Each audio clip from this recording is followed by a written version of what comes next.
I'm here with Paul Harfleet on a lovely sunny day in St John's Gardens in Liverpool, and we're planting pansies. Paul, how did the Pansy Project come about?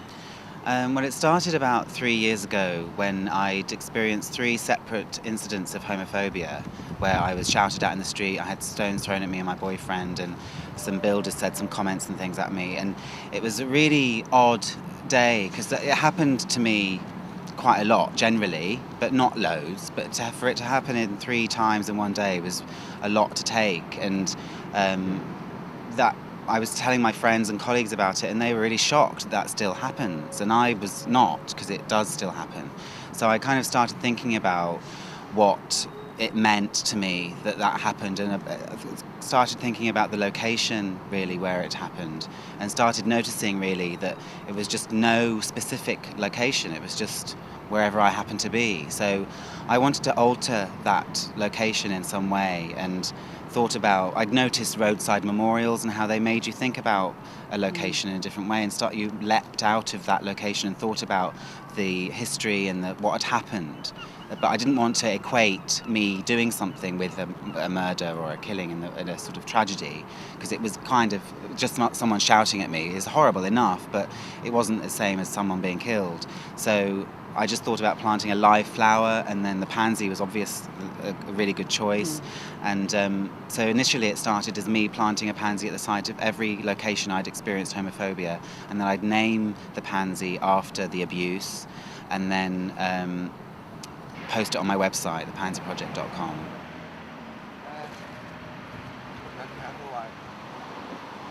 The pansy is called pansy because it originates from the French to think, penser. Oh. And pansy is basically, it was kind of attributed to someone because of the flower looks like someone bowed in thought. It was associated with a man who's thoughtful, thus effeminate, and that's why it became associated with ponce or pansy.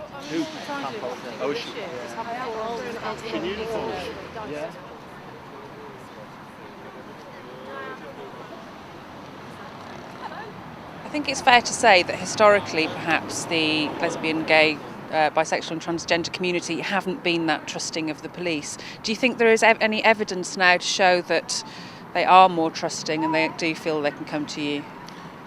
Well, I think they can. I think they should be more trusting in us. If you look back, I've been in the police now 26 years, and for a police officer to openly admit they're gay or homosexual was simply just didn't happen. Now we've got openly gay officers, and that's a positive thing. So really, as we've opened the doors and we're less secretive about what we do, I think the public slowly are starting to see that we will take things seriously. It is important to us, and we'll do something about it. Poor things. They're just it's just plant them very densely next to each other. And Martin, you've been on your knees planting pansies today. I have. What's that experience been like? It's been great. It's not something I often do in terms of planting flowers, but it's been great. It's good to be involved in an event that's visibly commemorating victims of hate crime, and also is a very visible sort of statement against hate crime and homophobia generally.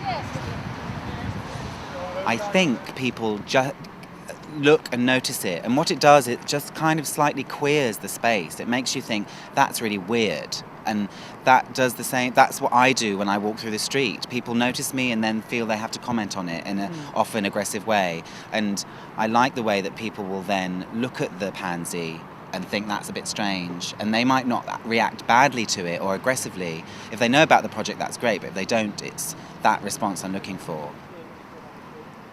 I think it's a very positive word, and it should be celebrated. And I suppose having 2,000 pansies in St John's Gardens in central Liverpool I suppose it's a very celebratory and uplifting statement.